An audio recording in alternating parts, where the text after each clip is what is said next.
weather advisory for northern Miami-Dade County until 1:30 p.m. Eastern Standard Time.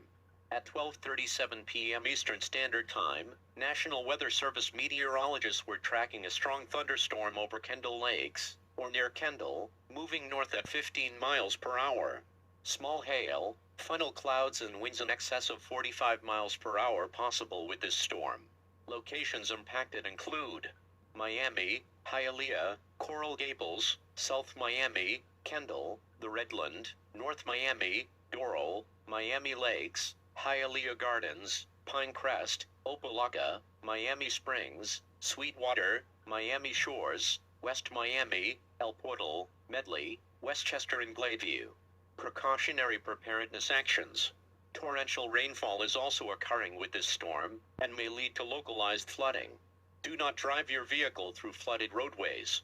This activity was also developing in an environment favorable for the formation of funnel clouds. Stay tuned to NOAA Weather Radio and local media for additional updates and possible warnings.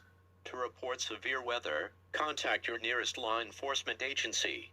You can also share your report with National Weather Service Miami on Facebook and Twitter.